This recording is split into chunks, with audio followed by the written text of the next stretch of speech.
There's thousands of insurance agents. There's thousands of wealth advisors. The market is pretty smart. They know that they have a bunch of choices to choose from. And so you essentially look like every single other person. So why would somebody work with you? The question you have to ask yourself is, which pain is greater? Being the exact place that you've been for the past few years and potentially will be for the next few years, or getting on content and on camera for the first time? Today, we're going to dive into Ravi's understanding of how you build your business online. How do you scale? What are the processes you use? How do you build your personal brand? How do you get out there from where you are and use the online marketplace to generate leads for your business? In my opinion, it's a little ignorant to say that those that can't do teach, because I think that you could technically do both the doing and the teaching. Whether you're a financial advisor, a real estate broker, whether you're a personal brand, or even me, someone who has a podcast, how do we use the online strategies that exist today and really deploy them effectively within our business? And that is something I think every one of us would like to know. Please welcome Ravi Abuvala.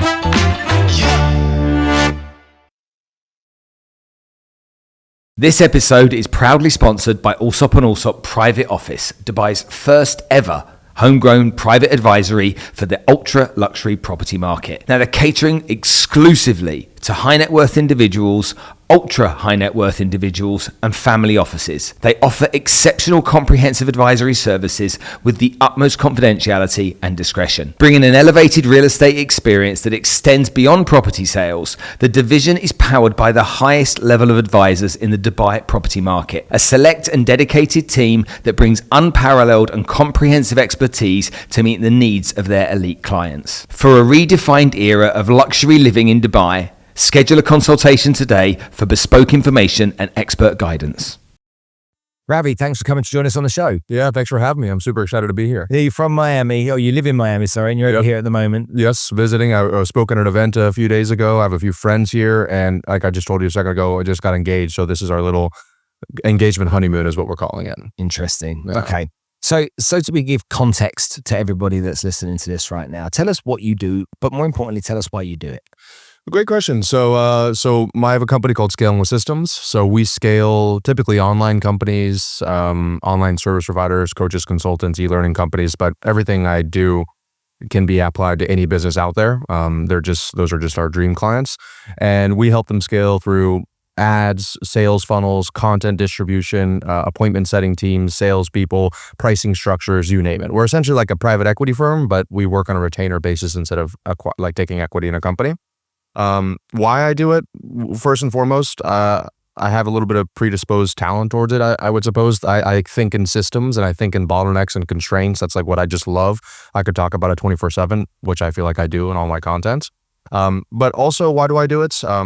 And the unselfish reason is because it's very cool to see people who were, let's say, stuck at a certain revenue level, or our mission is to enable other people, enable you to build a business that serves you instead of you serving it. So helping other people, most people get into business in order to have that business fuel their lifestyle and what they want. But then ironically enough, they end up sacrificing what they want, their lifestyle, for their business. And so it's kind of cool for me to see how can you, there's all these notions around it's hard to make money. You have to work 80 hours a week, blah, blah, blah. And, I think that you can challenge some of those notions and make it so that it's actually easy to make money. You can build systems, et cetera, et cetera.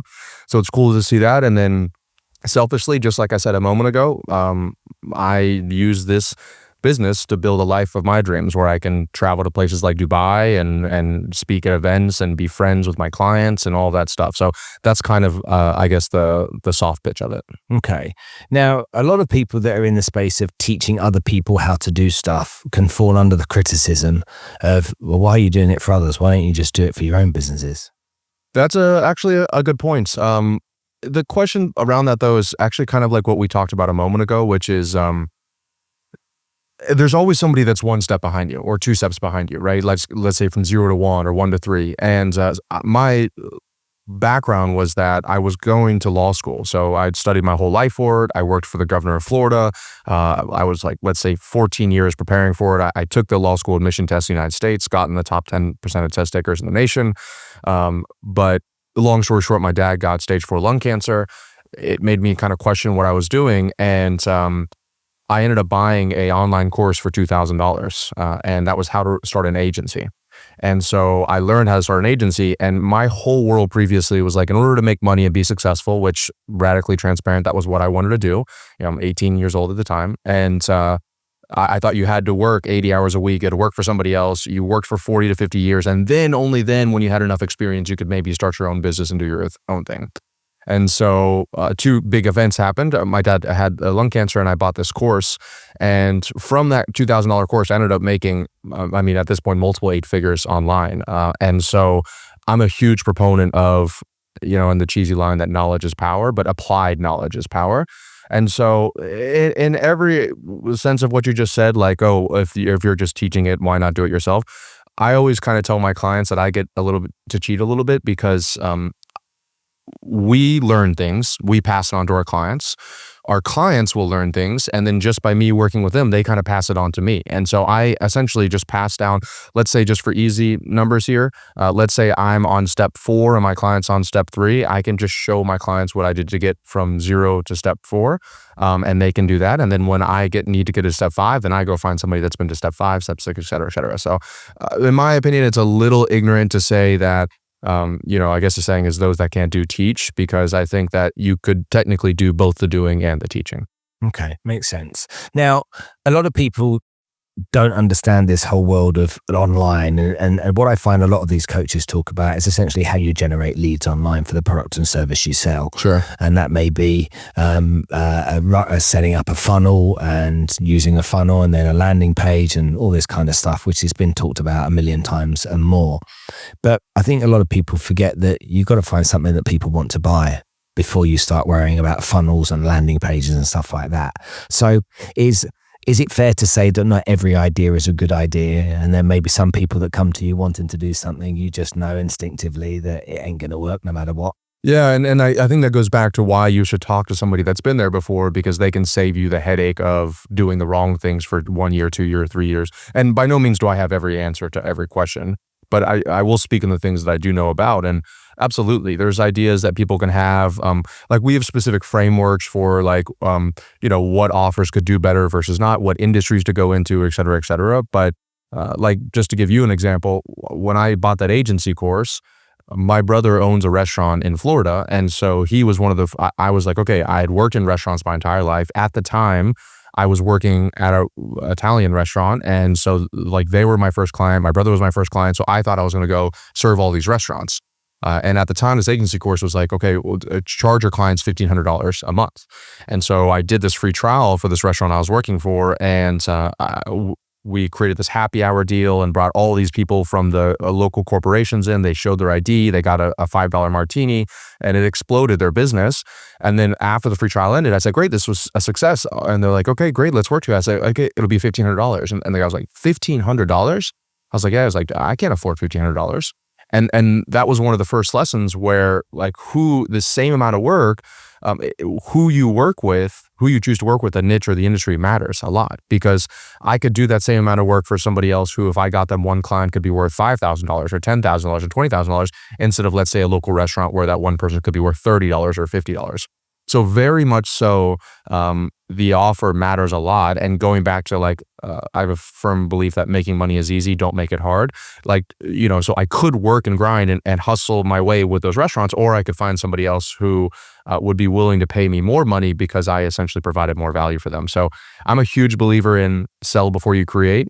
And I think that was actually one of the things I did well in the very beginning was, I think it was Richard Branson that said that if you're in a job interview and they ask you if you can do something, you say yes, and you figure out how to do it later. Mm-hmm. So whenever I was talking to these potential clients, they'd be like, oh, well, can you build a website? Can you run my social media? Can you? And I just say, yes. And I just go home and Google how to do it, right? Or YouTube how to do it, and then figure it out and sell it to them later. But like I said, I think most people, in order to know whether something's a good idea or not, everybody votes with their wallets. That's what it should be. So instead of asking me or somebody else, you should go out there and get your first few clients and say, hey, I'm thinking about doing this. And they say, that's a great idea. And you say, great, I'll charge you a beta price of this amount of money since you think it's such a great idea. And if nobody's paying you any money, it's probably not actually a good idea and they didn't want to hurt your feelings, which is why in our company, we actually don't work with people underneath a certain revenue level because we're more about scaling something that's already proven versus validating it. But we can obviously help with both. When you look at the typical client that you work with, are they coaches? I would say it's probably 25% coaches. The others are agencies or what we're doing a lot more now is personal brands. So like people, it might be digital products. They could have a software company. They could have like an online service-based company, but a decent amount of the people that we do serve have some kind of personal brand because going back to what I said a moment ago, personal brands have so much leverage. So if I can help them build something here, they can typically monetize it very quickly at very high profit margins. Give me an example of that. So Ali and I, he came to I had an event in Paris last year, and he came to that, and he's watched a bunch of my YouTube videos, so we connected,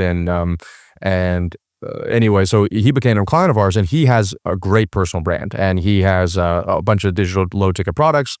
But he wanted to kind of create this high-ticket product that was going to be a little bit more than his previous ones, and he was going to serve people on a more one-on-one personal level. And so, like, we kind of worked together to create, essentially, ironically enough, what we're talking about here. There's a bunch of creators online that have thousands of followers or subscribers or tens of thousands, but couldn't rub two pennies together to save their name, right? A lot of people focus a lot on views and attention, but don't know how to monetize it. And so we kind of packaged together for Ali an offer that would allow him to stay aligned with his current brand and sell something to them that would actually help them. And those people, going back to what we said in the very beginning, would be really happy to pay Ali because Ali's done exactly what, and that's a real problem in that industry is people, I mean, he was telling me on the call, he said, I know people that that have 5, 10, 15 million subscribers that make less than somebody working a regular 9-to-5 job in the United States. And so he said like, and it's not because they're dumb. It's because they're not using the right vehicles to monetize it. They're relying on brand deals and sponsorships. And he said, in reality, what they could be creating is like some kind of back-end service or coaching program or something that could in turn help other people as well. So that's a great example of taking somebody who has a personal brand and then helping connect something on the back end that helps them serve their audience, but obviously also enriches them. Okay. I'm going to give you 3 options right now. Okay. And I want your advice on one of those 3. I don't mind which one you choose. Okay. So option number 1 is a wealth manager. Okay. A guy selling financial advice to people. Option number 2 is a health insurance or medical insurance broker selling medical insurance in a B2B space. So the wealth manager's B2C. The insurance guy is B2B. Okay. And then a podcaster. Okay. And you can use me as the podcaster. Okay. So I've got a podcast. It's been going for nearly 6 years now. We're 300 episodes in. We've had obviously lots of guests on and it's very well known over here. Yes. So the podcast requires partnership deals and sponsorship packages. And the wealth manager needs leads of high net worth individuals to talk to about investments and tax planning and stuff like that. And then the insurance guy is looking for more medium-sized SME businesses here in the UAE to talk to about providing medical insurance for them. So you can choose any one, up to you, and then we're going to do some going back to basics. I love it. This is I would love to do that. Ultimately, we can actually do all 3 because I would group together the first 2. The solution for the first 2 would be the exact same thing. The wealth even though one's B2B and B2C. Yep, exactly same thing. Okay. And then for the podcaster, that one would be separate. So I'll let you choose because I can do either or. If you can do them all, let's do them all. Let's do 15 minutes on them all. Okay, so let's start with the wealth manager and the insurance guy. Okay, so very long story short, I worked with both of them before, and there is a study done by Google a few years ago called the 7-11-4 rule. They published this study, I think it was 2012, something like that. And essentially they identified after analyzing billions of buyer data points that on average it takes 7 hours of content exposure across 11 touch points in 4 different locations to turn a buyer into or a stranger into a buyer. Now that's the benefit that you have for the podcaster, which we'll talk about a little bit later. You already have that, but most insurance agents and wealth advisors, they don't have that, right?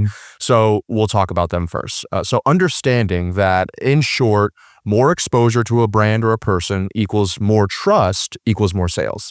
The other thing that was interesting is 2 years ago, something called the General Social Survey, which is the longest person-to-person trust study done in the world, identified that, at least in the United States, which is where I'm from, we're at the lowest point of person-to-person trust in the last 40 years. So trust is required to make sales and get leads. And the best way to build trust is through exposure. And in my opinion, the best way to get exposure is through content, right? That's an incredibly leveraged way to do it. And so what I think is the biggest mistake that most wealth advisors and insurance agents make is they are so focused purely on leads. So they get either referral-based leads or they buy really crappy leads online, or either through like some kind of third-party network, or they have Facebook ads and they run the leads that way. The issue is that except for the referral source, which as you and I both know is not a very scalable way to grow a business, those other two sources have almost no exposure to you, right? They're seeing you for 1 second in an ad, they give you the name, email, phone number, and that's why for the majority of wealth advisors and insurance people listening to this, whenever you call them, they say, I never gave you my information. Like, who are you? Why are you reaching out to me? It's because you barely have any exposure with these people. And the other issue in those industries specifically is that the level of awareness of the whole marketplace is so high, meaning that there's thousands of insurance agents, there's thousands of wealth advisors, and the market is pretty smart. They know that they have a bunch of choices to choose from. And so you essentially look like every single other person. So why would somebody work with you? Well, you don't have to create some kind of super proprietary software or something like Uber to differentiate yourself. Going back to what I said a moment ago, I think that branding and content is actually the best way to create some kind of unique mechanism to separate yourself from the competition. The reason why people work with me versus somebody else that might offer something really similar is because I have over 1,100 published videos on YouTube, 93,000 subscribers on there. I post content every single day, at really in-depth content on what the problems that my clients have. And so if I was in those two industries, you can keep whatever you're doing right now. Let's say it's referrals. Let's say you're buying leads from different sources. But I highly, highly recommend starting some kind of, our favorite channels are Instagram and YouTube, some kind of content channel where you can do two things. The first is it acts as like a nurture pot, if you will, for your leads that you're getting elsewhere. So let's say that a lead opts into your funnel, or you buy a lead online. You could legitimately text them or have some kind of email sequence that would send them over some maybe a playlist on YouTube about what most people don't know about insurance. Or I've had like if you know, like IULs, index universal life insurance policies. I've had those clients before. What is an IUL? How can you use an IUL as a loan in the future? So this whole playlist about the benefits of whatever this insurance package is that you're selling them. And you send it, hey, I'd love to hop on a call with you, but first, why don't you consume some of this content? So now this person can watch this on their phone, on their own time, or on the toilet, they're in the Uber, they're on a train, whatever else it is. And without you doing any additional work, they're consuming that 7 hours of content across 11 touch points in 4 different locations. So that by the time they get on the call with you, they already know who you are, what you do, and why what you sell is important, right? And because they've learned it all from you, they're way more likely to buy from you.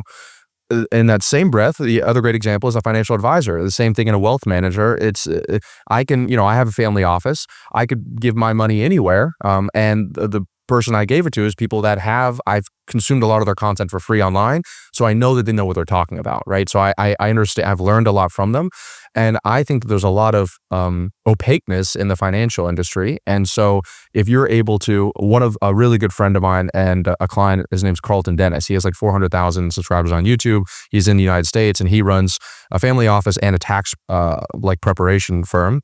And he just pumps out content like crazy, and his business is exploding right now, running almost no ads from his organic content, putting out stuff like how do you set up an LLC, like how can you depreciate real estate if you're a business owner, et cetera, et cetera, et cetera.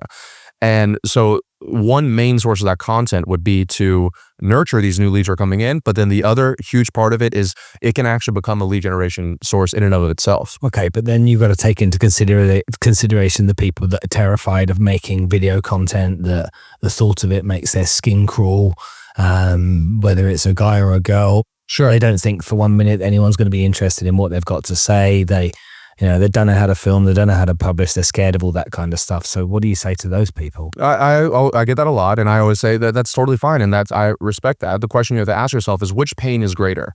Being the exact place that you've been for the past few years and potentially will be for the next few years, or getting on content and on camera for the first time? And every single person, like they say you and they say you're incredible on camera, well, I think it's probably safe to say that you didn't come out of the womb being amazing on camera, right? I'll speak for myself more. I actually was pretty shy, and I wasn't like an extroverted person that liked to be on camera. I'm not better looking than you now, but I was definitely as a kid. I was. But that's the point. It's like people think that everybody here, you have all these followers and subscribers, and it wasn't like everyone starts at the exact same place. And that's the other reason I love content for people that are afraid of it. In my opinion, it's the great equalizer, because I see the CEO of Shopify, the people that have multi-billion-dollar companies starting YouTube channels, starting Instagrams with 0 subscribers, with 0 followers. And so no time ever in human civilization have, let's say the person listening to this person that doesn't, maybe has an okay business, they're not really well known, they don't have a lot of content online, can start at the exact same level and reach as somebody who has a multi-billion-dollar company. And so I think that what most people see as like an obstacle is really an advantage. And so you're right, there is a scary part of creating content, and you're right, your content is probably not going to get a lot of views. And that's the other big bottleneck. I hear people say, oh, I don't get a lot of views. Well, going back to exactly what I said a second ago, I was talking to Ali, and he said people have millions of views and barely make enough money to pay their rent. And so views shouldn't be the goal here. It should be, if you're a business owner, leads, quality leads. And so you could get, let's say you're a wealth advisor. You could make a video, let's say in the United States, how to write off real estate against your active income as a business owner. Not a sexy video, not going to go viral on YouTube. But if you have that problem, then you're probably making enough money in your business that you're like looking for write-offs, and you have enough money that you're potentially looking for write-offs in real estate, which means you're making decent money. And so let's say you get 100 views on that video. If 10 people were potentially interested in working with you, and those numbers, the way that like a family office or a wealth management could work, you're talking about a potential, let's say 5 or 6 figure deal over a lifetime of working with that client. So I think a lot of people are so indexed towards likes and engagement and comments, et cetera, where if you just remove yourself from the outcome of all of that stuff and you just focus on, let me put valuable content out there that I know that my ideal audience would like to watch. If you do that long enough, you'll start to see those leads, calls, and sales coming in, and then you won't even care about all those other vanity metrics like likes, comments, and engagement. So then how does that person then, if let's say they surrender to you and say, okay, you know what, Ravi, I'll make content and you teach me what to do. And the thought of it's terrifying, but you know what, I'll do that. But I want leads now. So if I start making this content, how long before I'm ever going to generate any leads? I'm glad you asked that question, because I think 3, 4, 5, 6 years ago, the word around organic content and content was like, don't do content. It takes a while to build, et cetera. But I actually, since we're talking about insurance, I have a saying, which is content's a lot like insurance in the sense that you don't want to do it when you don't need it. So you don't want to make your payments when you don't need it. But as soon as you need it, you're happy that you've been making those payments the entire time. So content used to be like that, which is like, hey, you're not really going to see results for a while, but if you ever do need to leverage it later on, you're going to be happy that you had it. But today, with the algorithms, how smart they are, et cetera, you can put out a video legitimately today with keywords either on your Instagram, and it could go viral. You see it happening. There's even Instagram just came out and said that they're trying to make it so more small creators get access to the wider algorithm, wider audience than the person that has, let's say tens of millions of followers online. And so you don't need to wait weeks or months or even years. I'm not exaggerating when I say that you could post something tomorrow and get your first client within 5 or 7 days from that piece of content, because I see it happen every single day. Because once again, the average video on YouTube, let's say, gets 10 views. One of those 10 people, if you make the topic, which is the most important thing, the topic about what your dream clients are looking for, then even if it's just one of those 10 people, you could get a lead and a sale from that. Okay, so let's go right back down to the process here, the basics. I'm going to agree to make content. Okay. How many videos do I need to make? I would say decide on which platform you're going to do first. I always start with one. So my favorite is either long form. Oh, I'll tell you. So we'll say you're either the wealth advisor or the insurance. I would say YouTube, in my opinion. So that's my favorite one. So I start a YouTube channel. Perfect. Get that sorted out. Yep. How many videos do I need to make? Minimum once every 2 weeks, preferably once a week. 1 video a week. Yep. Okay. So, and how long does that video need to be? It can be as long as you want to, as long as it takes to get that topic, to cover that topic. And for me, just to go through your next question, all I do on my videos, if you look online, I'm sure you know what Loom is, the free software. All of mine are unedited Loom videos. So come up with a title, click record on Loom, just talk at the camera, click stop, trim off the beginning and the end, upload it to YouTube. Okay, very basic. Very, very basic, because I'm not trying to get these dopamine hits to get me to tens of millions of people. I'm trying to get the business owners or my quality audience who would appreciate the no nonsense BS and just like, hey, you want to learn how to manage hundreds of clients at once? Here's our client management pipeline. And I just walk through that A to Z. And so if I'm using Loom, I'm doing it on my laptop. The camera is on me on my laptop. I'm not buying any fancy equipment. I'm literally just doing it very, very simply. And the best thing about Loom is they recently came out with an update where you can just, you don't have to touch it and change anything or any settings, but your iPhone can actually be the camera of your Loom. So it doesn't have to be your webcam. You can use your webcam. Just put a tripod. Or you put a tripod. So when I'm traveling, I still shoot content. I shot a YouTube video today. I just have a $20 tripod from Amazon. I have the camera, the back camera looking at me because that's the best camera. And then I have my computer and I just click start on Loom and it records straight from my phone directly, uploads it to Loom. And so all I have to do is, like I said, trim off the ends and upload it. Okay. So 10 videos? In general, a year, or what do you mean 10 videos? So to get started, do I need a bank of them or do I just need to do? No, I think one at a time is fine, because you also will start to figure out like, what people want to hear after the first 1 or 2 videos. Like I'm telling people will be surprised that you'll start to get, and we can talk about, I think at the very end of this, how do you turn that viewer into a lead? Because there is like a mechanism, like a sales funnel or something. But very quickly, you'll get on calls with people and you'll hear what they like, and then you can create more content around. So how will I do that? So I'm posting these videos because you've said to me, Spence, post videos. Don't be a numpty. Don't give me shit. Just get the videos done, Buster. Okay, and we agree on some titles. And I'm like, Ravi, thanks, man. Okay, whoa. Okay, I'm gonna do this, yeah, and I'm gonna record 3 or 4, and then know that I'm messing up until I get one that I'm comfortable with. Okay, right now I've posted it. What's my next step? So I call it a content prison, right? What most people do is they create content they think is going to go viral. What you're doing is you're creating content that your current clients or your current potential clients are going to want to watch or hear. So then what you do is you kind of work, most people work forwards to backwards, you work backwards to forwards. So let's say for the insurance agent, let's say, let's do the wealth management. Let's say you're a family office, you want to manage somebody's money. Number one question people get is, how safe it is for you to, for me to give you my money. And what are you going to do with it? So then that's what people ask whenever I get referrals or someone, introduces me online. They go, can I trust you? And what do you do with the money? So if I know people are asking that, then what I'll probably do is I'll probably make a short video before people get on the call with me and say, hey, my name is Ravi Abuvala. I run this family office. We have this much assets under management. We've been doing this for 30 years. Some of our clients include X, Y, and Z. And our investments include stuff like this. Our average rate of return is this. If you're interested, book a call to speak with me. Right. So what I've done is kind of before people have even gotten on the call, I've created a short little video that warms them up for the call itself. That's known as a video sales letter, but I'm trying to keep it very basic. So that's another Loom video you could do. It's just like a YouTube video. So we need a landing page made. So that landing page needs to be designed with what our irresistible offer is. Essentially, yeah. And a video, and that same video I was just talking about will be on that landing page. Okay, so now I've got the landing page with the video on it. Now who do I send the landing page to? You just put it as the first link in all of your YouTube descriptions.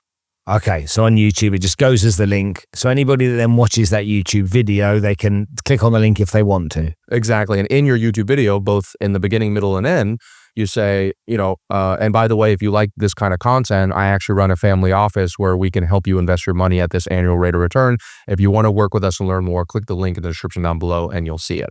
Got it. And the reason why we have that landing page in that little video is because what'll happen is over time, you'll be creating a lot of different content about a lot of different things. But if someone watches one video, let's say on the real estate thing that I was talking about earlier, and then they just book a call to speak with you, it sometimes makes the call a little bit harder because they might just want that one real estate thing, right? They don't have a lot of framing or context. And so we like to put this landing page and with a little video on it, 5 minutes, where you can say, hey, you probably came from a YouTube video because you want to learn how to save money on taxes. Well, I can help you do that. And my name's Ravi Abuvala, blah, blah, blah. And so this gets them all in the exact same mindset, so that whenever they actually hop on the sales call, it becomes way easier to close these people as clients versus they're all coming from 10 different videos that you made 10 different topics on. So it's almost like a little bit of a reframing or filtering system to get the people on the call. They're all like, okay, I know what Ravi does. I know how it works, and I want to potentially work with it. Okay, so let's imagine I've signed up to work with you. I paid you the money. Mhm. We've gone down the process. Are you going to help me design the landing page? Yeah, 100%. Okay, so you get that done. Yeah. Okay, because I don't know how to do landing pages. I just barely made a video, I've just been to the toilet 3 times and I've sweat profusely. But you'll help me get the landing page done. You'll get the links put onto my videos as well, so you can help with that process. Yep. What if nobody clicks on the link and nobody responds? Like I said, you'll be shocked that how little views that you need in order to do it. But the bottom line is that you would just create more videos. Okay, so you just keep going until you get to a point where people start to react. Yeah, because ultimately, for you to assume that at the very beginning you're going to shoot one video and then become a millionaire overnight, I think would be kind of an aggressive assumption. But like everything else, so I think every person that's watching this podcast, mainly because they're watching the podcast, could agree that content does eventually lead to sales in some form or the other. Everybody who's listening to this has seen something online and then bought from somebody before. There's no doubt about that. So if it works for them, then it has to work for you. And so what do they have that you don't have? Well, they might have just been doing it a little bit longer than you. So you just want to keep on doing it until over time you get better at the topic creation, the title creation, and then the funnel. It's the same way as if you had, let's say, started a business and you're doing cold calling. Everyone, I know cold call. I say cold calling because everybody's just cold calling, especially insurance agents and wealth managers. So if you did 10 cold calls and everyone told you to F off as soon as you picked up, would you say cold calling doesn't work and you'd stop? Or would you say, okay, well, I got to do 100 more. I got to do 200 more. Except for the best part about what I'm talking about here is that you're not facing rejection on a cold call. And like I said in the beginning, content's very leverageable, meaning I have videos from 2022 that I posted that are still bringing me leads, calls, and sales today because they're inside the YouTube algorithm, they're in the search results, et cetera, et cetera. So 1 hour of work could bring you, let's say, tens of thousands of dollars over the lifetime per video. And because of that, for me, if you're going to have to kind of hustle hard or work hard for something, that would be the thing that I would do it for. It's totally worth it to do it with. And what if I just can't it's just, I can't. I just make it a video. I just can't. Is there a way I can do it without making a video? Can I do written content? Can I do photo posts and then written content with a photo post? Can I use an AI tool that can create some content, video content for me? Is there something that can be done without me? Ooh. Because this is very real for lots of people. I agree. All right. And that's a good point. And I know it's like, you're preaching to the converted with me because I make content, every day, so I'm not fearful of it. But I know how some people really, really feel, and whether they're 25 years old, man, women, 30 years old, 60 years old, it seems to be the majority of people are terrified of it. Yeah. And we know because we had to do it once ourselves, and we know how difficult it was at the beginning, but we got over that hump and we got on with it. But that's because we were prepared to, walk into failure, accept to be embarrassed or stupid or whatever it may be. But there's lots of people that aren't. So how do we help the people that just go, Ravi, I want to work with you, man, but I just, I feel sick. Literally it gives me chills after think about you making me do a video. Please help me here. Yeah, I like how you're addressing all this. I think so. I'm a huge fan of fundamentals, and that's why I referenced that 7-11-4 rule by Google, because ultimately it's just exposure. That's all it is. So whether it's exposure through video or exposure through written word, audio, podcasts, whatever else it is, it's all essentially the same. So to answer your question, you could absolutely create a blog. A huge thing right now is newsletters. You could make a newsletter. There's a written email that you send once a week. You could use AI tools to shoot videos for you. Now, in my personal opinion, when you're talking to people that are like insurance agents or wealth advisors or whatever else it is, like they are used to speaking to other people. And if you are in a service-based business where you are having to serve other people, there is something to be said about somebody building a connection with you, looking at another human being that they want to work with, right? So I see people in person, like at this event I just spoke at, and people come up to me and they talk to me like I've known them for 4 years, but they've been consuming my content for 4 years and I've never even met them one time. And so they're incredibly comfortable around me, and they're talking about things about like, remember when you did this 4 years ago and you had this business and blah, blah, blah. And so there's something to be said that yes, you're 100% correct that you could totally do it without video whatsoever. And honestly, if you're really terrified of it, start that way. You don't have to start with the video content because that might be terrifying. But over time, what you'll realize is man, I could really help these people out and myself out if I just included my face a little bit more inside of it. And you'll start to get better at content. And then by the time you have people that are liking your written post and your newsletters and your blogs, you'll feel more you'll feel more willing to then put your face on camera and show people what you look like. And then on the whole other side of it, if I was just being quite honest with you, is that if you're afraid to create content, eventually you're going to lose out to somebody who is not afraid to create content. That's just me being totally honest and transparent. I think that personal brands, content over the next 2 to 10 years, if you don't have one, why on earth, if I was giving my money to somebody and you weren't a referral, why on earth would I give my money to somebody I've legitimately never heard of or consumed any content by when I have this person over here that I could watch 200 hours of content before I got on one call whenever I wanted to? Not when they wanted me to, not at an event. I don't have to fly around the world to hear them speak. I don't have to buy a book. I can literally be in my bed about to go to sleep watching a 2-hour video on them. So if that's the case, then you're always going to lose out to those people in the future. You eventually have to get over that fear. One alternative to this is because people worry about what they're going to say. One alternative I found is that you can pay to go on people's podcasts. This is true. Okay, so there's a company in the States called Podcast Cola, for example. You pay them a couple of $1,000s a month and they'll put you on other people's podcasts. And you can tell the person interviewing you the subject matter and roughly what questions to ask. They are then recording that content. You can use that content yourself to demonstrate that you're an expert by just answering questions from the host of the podcast. So for me, for people that don't know how to create stuff, if I'm just asking you questions like we are right now, what's happening here is it's a conversation. Yes. Rather than you're making content right now, Ravi. Yeah, because it's kind of something to, but if that's the case, then I spoke to Shane, the guy that owns Podcast Cola. I said, how many podcasts could you put me on a month if I wanted to go on them all? He said, how many would you want to go on a month? I said, I don't know, 60. He said, yeah, I can do 60.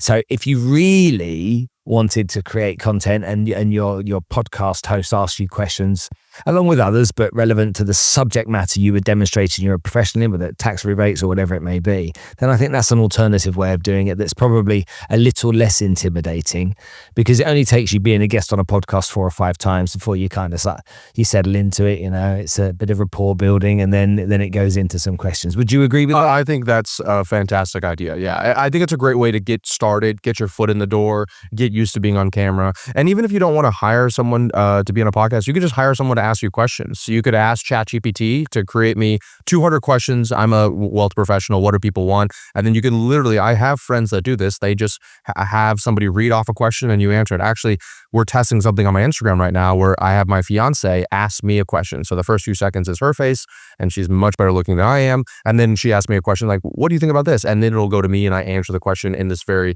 casual manner like that.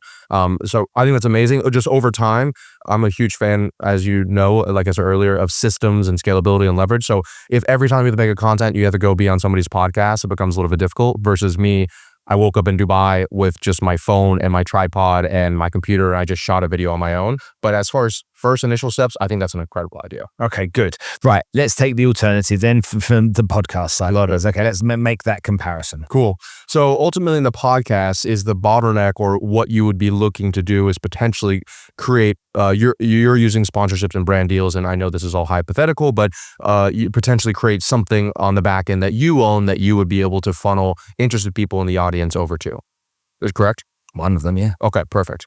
And of the people that are listening to your audience, so I always try to find when I work with a brand like yours who has a baked-in audience, I always ask them, if you were to draw a Venn diagram, it's really 3, but I'll keep it simple here for 2, and there's 2 main areas.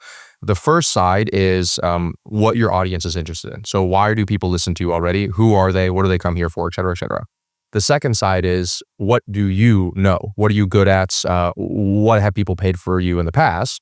And then it's the overlap between those 2 things that is going to be where that service that you can provide people.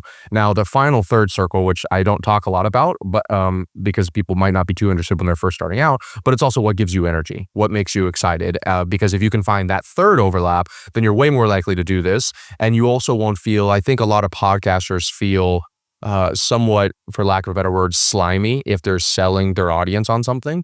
But like I never feel slimy selling people in what I do because I love what I do and I know that I really help people that want to be helped. And so sure, people might say some of the stuff you even said at the very beginning of this, but that doesn't faze me because I'm so certain in what I do. So I guess my question to you, like for Ali Abdal, actually I'll give this great example.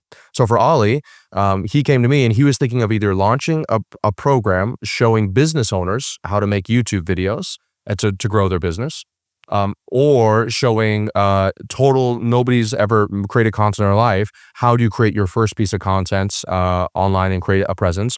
Or the third option was, how do you, if you already have an audience but you're not making a lot of money from it, how do you make more money from it? And so when we were talking, we both kind of agreed that the audience of the people that had never made content online, that wasn't really going to be somebody that he personally loved working one-on-one with, right? Because those people he's so far removed from that phase of his life, essentially, that it would be harder for him to like kind of what we're talking about right here, like, encouraging somebody to do it, at least on a one-on-one basis. On the other end, he was kind of leaning towards the business, let me help business owners make videos on YouTube.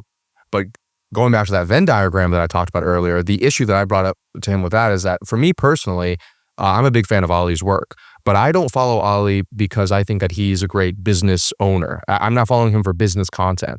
I follow him because I think that he does the YouTube game incredibly well. His branding is great. His videos are great. His thumbnails are great. Like, I think he does a great job at that. And I know that he makes a decent amount of money. He's very transparent with his numbers from his YouTube content. So I know that he's making money from it.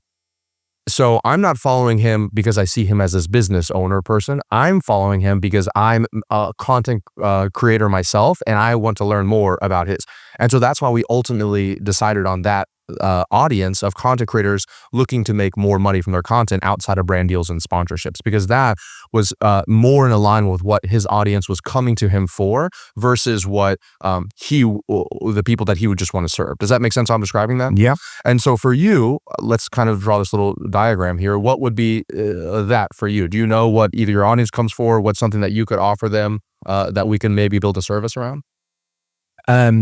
I think they come to learn. Okay. But again, I think they come to learn for inspiration more than to learn a subject matter and how they can solve that problem. I think people leave my podcasts going, it's almost like when other people are demonstrating that against all the odds, they're able to pull it out of the bag, that it makes you feel a little bit dumb. So I think sometimes they come to the podcast for a kick up the ass, from the guest who tells this compelling story.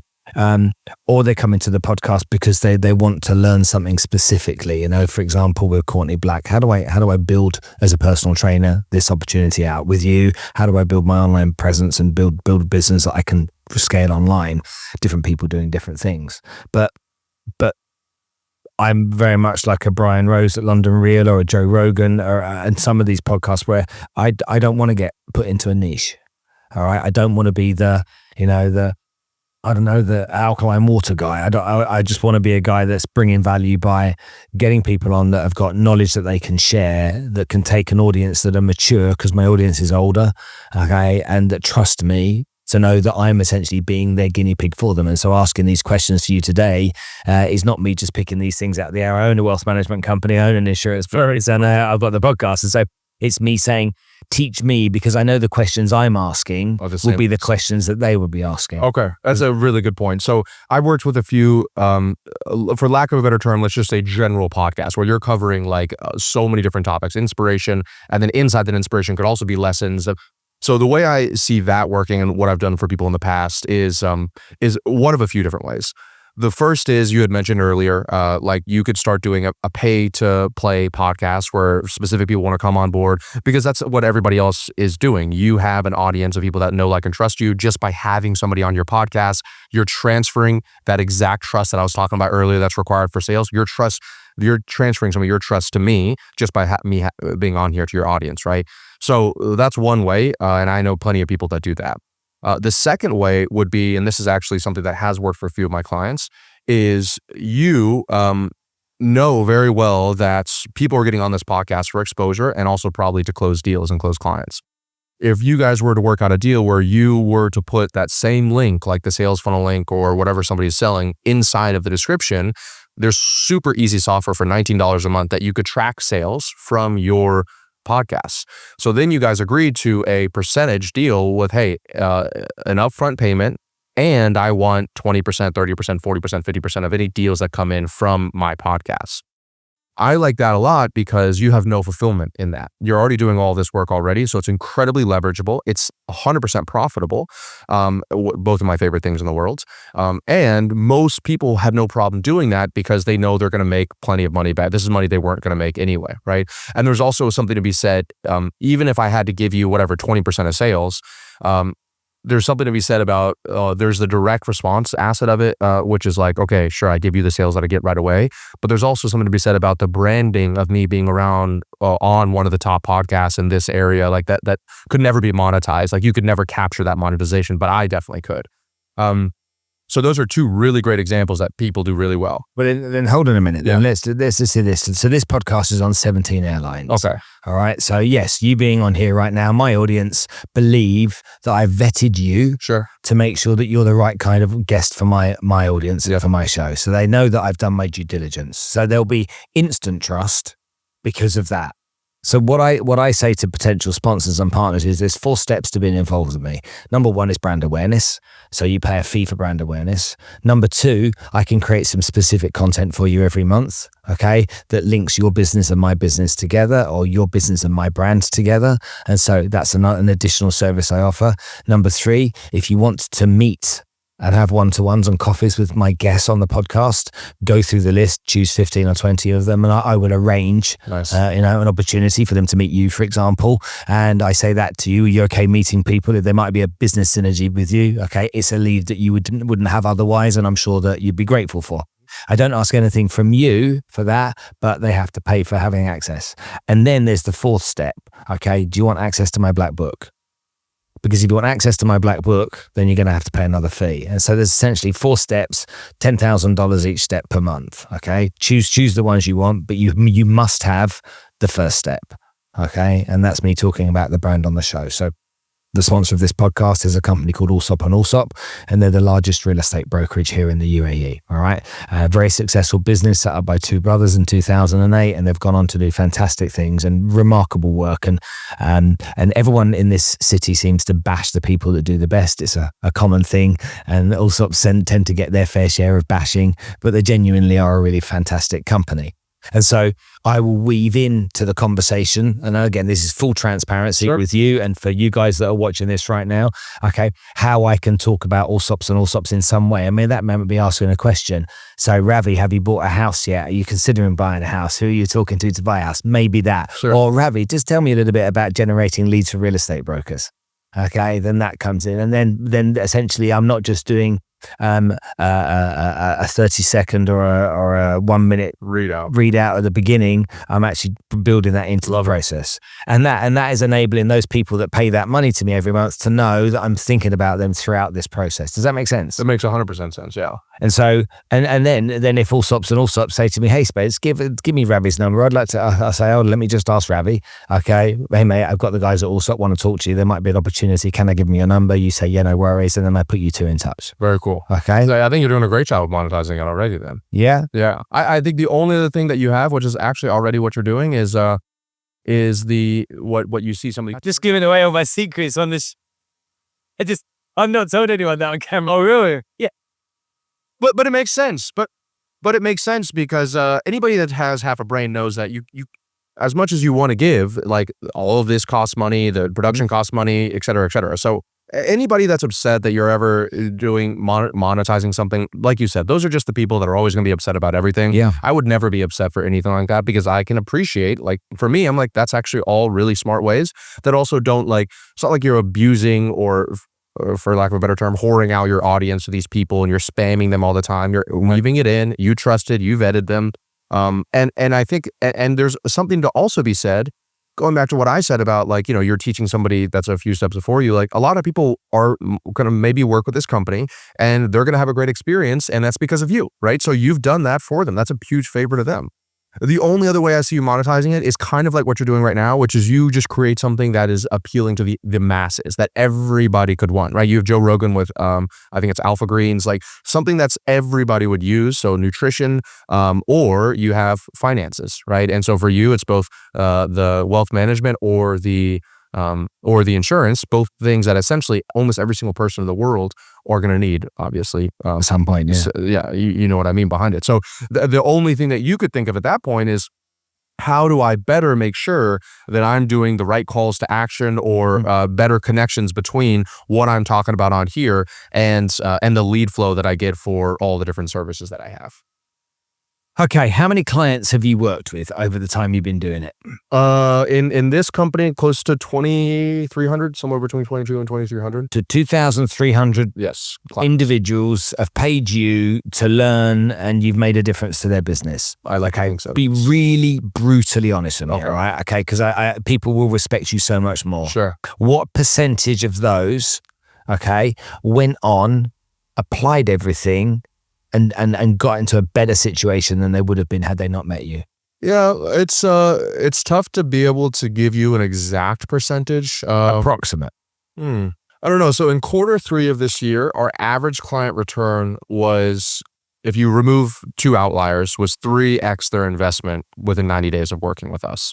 So that was just Q3 of this year. So that's the average client. So some people did better. Let's just take those average numbers. Yeah. And what was the average spend with you? $15,000 So they spent $15,000 and they got $45,000 back. within 90 days. Okay. And did that include the money they spent on ads or on top of it? That's not including on ads, but Yep. we're not incredibly ad heavy. We're more Right. content heavy. Okay, so then there would have been a cost in content creation for some of these people as well. They hundreds might of have dollars. outsourced a cameraman, all that kind of stuff. Okay, so they paid you $15,000. Maybe they paid a couple of $1,000s for the bits on top as well. So there's $17,000 in, and they made a 45,000, so 3 times return on their investment. Yeah.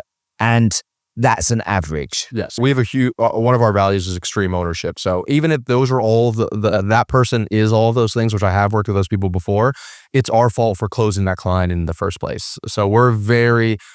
My personal value is extreme ownership. We're also very careful with who we work with. That's why we have revenue qualifiers and sales cycle qualifiers and price qualifiers. And I would probably say, if I had to give a rough number, let's say like 5 to 15% of people that come in and either don't see the results that they wanted to, or come in, do nothing. And so we have one of our standard operating procedures is we communicate with our clients every day. After 5 days, if we don't hear something back, and this is through Slack, if after 5 days we don't hear something back, we call them, we text them, we email them.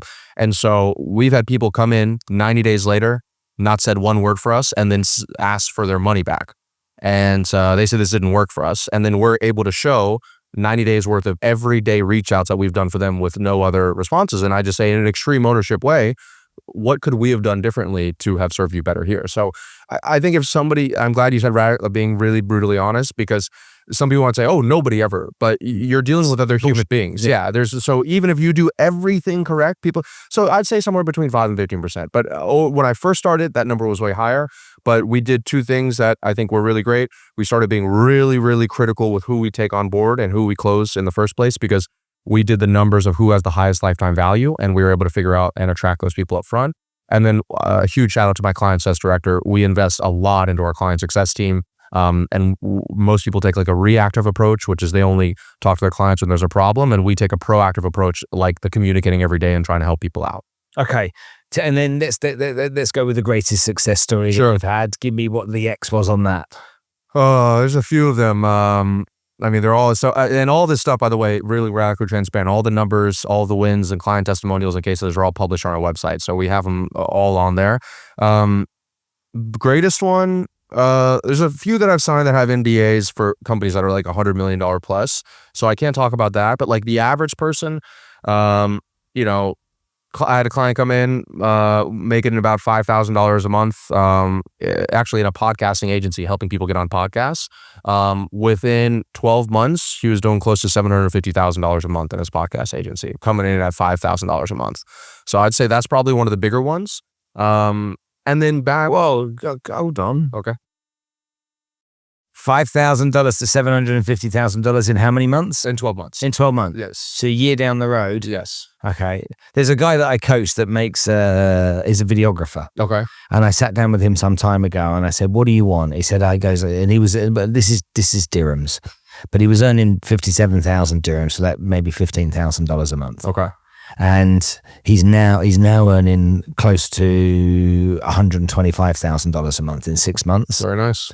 Because we worked out how to scale it. Yeah. Okay. And so he used LinkedIn, and all he did is he connected with people on LinkedIn. A few days later, he would send them a message just explaining what he did. And a few days later, he would send a message saying, "I want to give you a free 1 hour video shoot. Okay, I'd love to come and do that for you. Okay, would you let me do that?" And he goes and does it. And then that's when he would convert. And he was converting 8 out of 10 of those video shoots because he's good at what he does. You know?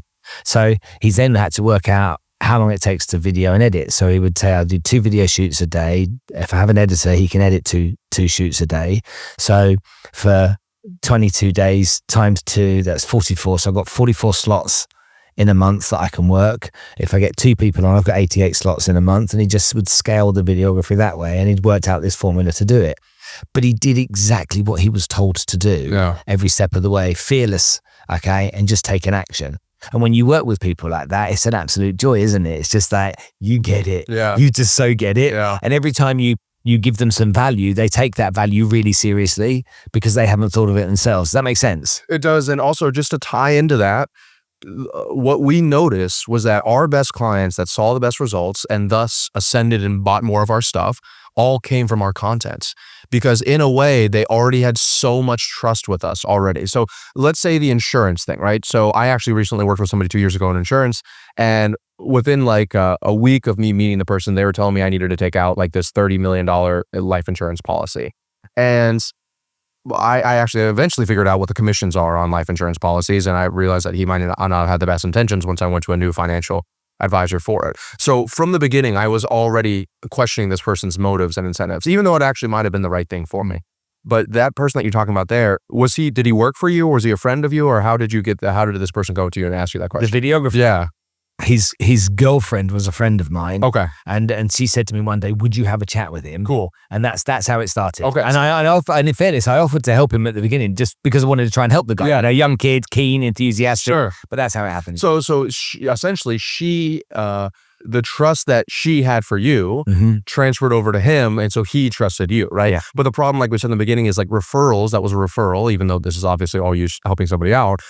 That's not very scalable. So that's why I love content so much, because our clients come to us and they already so fully trust us that, like you said, it's a dream situation where you just say, "Look, like we have something we call the theory of constraints, which is essentially every single bottleneck your business could have, from offer creation all the way up to like scaling and exit." And it's literally a little like lucid chart that we have, a graph that we have. Yeah. And so we can come in and say, "Oh, we need to do this from day one." And you don't have clients who are saying, no, I don't want to do that. They just say, "Awesome. How do I get started?" And so I think a lot of that, getting those more dream clients, which is what I want to do so I can live the life that I want to live, it comes from that content creation, so you can build trust with people at a massive level beforehand. What do you think are the 3 ingredients that a successful entrepreneur needs in business nowadays? Yeah, so I think the first thing is they need to define what success is for them. My quest for success was always 10K a month, then $100,000 a month, then $1 million a month. And every time I had a number, it was empty. I had nothing. And that was when I realized, okay, the money isn't success. And I created something I call a life manifesto. I read it every day. And that's like what I define success is every single day. So I think and that's one of the first things I love doing with clients, because to me, like I said, I want to help them build a business that serves them instead of them serving it. So what does that look like? If you had something that's serving you, what would you spend your time doing? So defining success is the number one thing in my personal opinion. And in the very beginning, it might actually be money, which is totally fine. I have nothing wrong with it, but define it. The second key ingredient, we can get like really 30,000 foot view and essentially say the cheesy stuff like, working hard, blah, blah, blah.